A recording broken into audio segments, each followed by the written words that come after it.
The settlement of New Terrace had been built on the edge of the Voidwood, where the trees grew black as coal and twice as tall as any structure humanity had ever erected. The colonists knew the risks. They had read the reports, studied the fauna, understood that this planet, designated Carsu 7 in the Commonwealth Registry, was home to apex predators that made Earth's extinct. Megafauna looked like house pets, but humanity had never been good at staying away from danger. Kira stood at the perimeter fence, her eyes scanning the tree line with the practiced ease of someone who had spent 3 years on this unforgiving world. She was lean, muscled from constant labor, with scars that traced stories across her arms like a map of survival.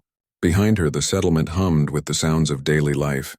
Children playing, machinery grinding, the low murmur of colonists who still believed they could tame this place. She didn't share their optimism. The Voidwood had its own rules, and humanity was still learning them the hard way. A crackling sound drew her attention to the comm link on her wrist. "Kira, we've got movement. Section 7, multiple heat signatures." Her jaw tightened. Section 7 bordered the nursery habitat where they kept the predator cubs, young creatures they'd rescued from a wildfire 2 months prior. The Galactic Council had been furious when they'd learned of it. "You don't interfere with natural selection," the Zenthari ambassador had sneered through his translator. "Especially not with apex predators." But Kira had looked into those cubs' eyes and seen something the Zenthari couldn't understand. Intelligence. Not just instinct, but awareness, and she'd be damned if she let them burn. "I'm on it," she replied, already moving. She grabbed her plasma rifle from the rack, though she hoped she wouldn't need it, and sprinted toward Section 7. The settlement blurred past her, a collection of prefab structures that looked fragile against the enormity of the Voidwood. As she ran, she checked the biometric scanner on her wrist. 5 signatures, no 6. One was much larger than the others. Her blood ran cold. Fang. The name had been given by the xenobiologist who first cataloged the species. Officially, they were called Varanthus rex, but everyone who'd survived an encounter with them used simpler terms. The alpha males grew to nearly 4 meters at the shoulder, with jaws that could crush starship hull plating and claws that cut through combat armor like tissue paper. They were solitary hunters, fiercely territorial, and utterly merciless. And one was currently circling the habitat where she'd kept 3 orphaned cubs. Kira burst through the tree line and into the clearing. The habitat was a reinforced dome, transparent on all sides so they could monitor the cubs without disturbing them. Inside, 3 young predators, each barely the size of a large dog, huddled together, their crystalline eyes reflecting the emergency lights that had activated automatically. Outside the dome, Fang circled. The alpha was magnificent and terrifying in equal measure. His scales were obsidian black, shot through with veins of bioluminescent blue that pulsed with each breath. His head was crowned with curved horns that swept back like scythes, and when he moved, the ground trembled beneath his weight. His eyes, 6 of them arranged in 2 rows, fixed on the cubs with predatory focus. Kira understood immediately. The cubs weren't his offspring. They were from a rival alpha's territory. In Fang's mind, they were threats that needed to be eliminated before they grew strong enough to challenge him.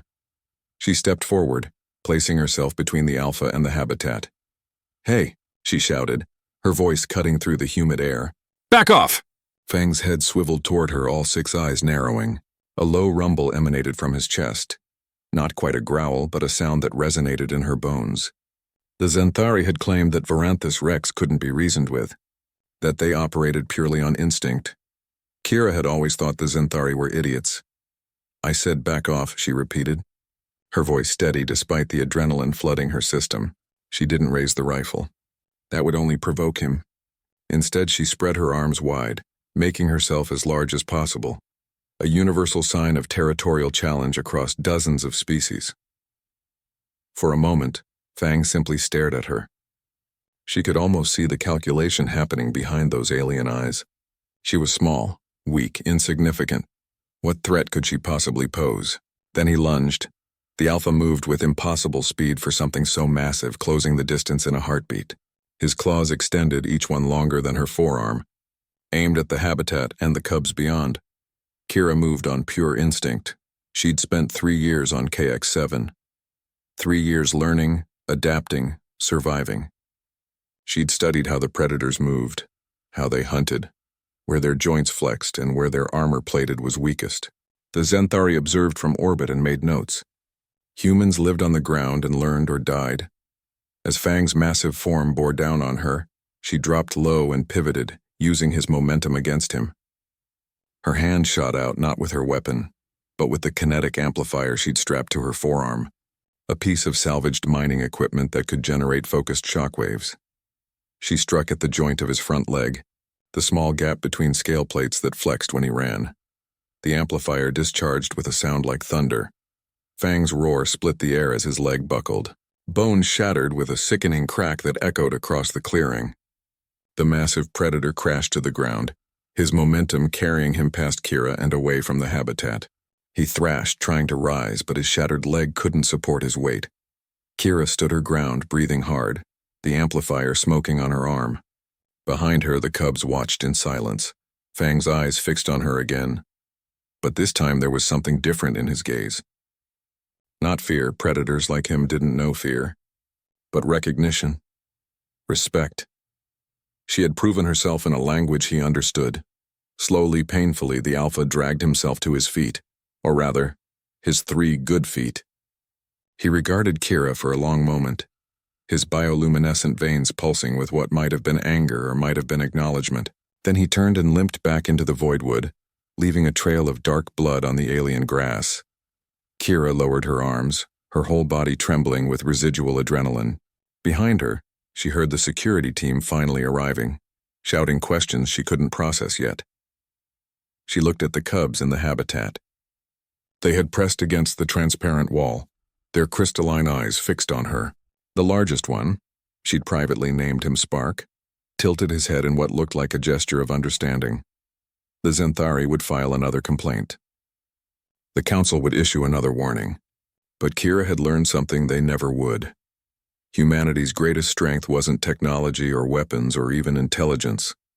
It was the stubborn, foolish, wonderful willingness to stand between the strong and the vulnerable.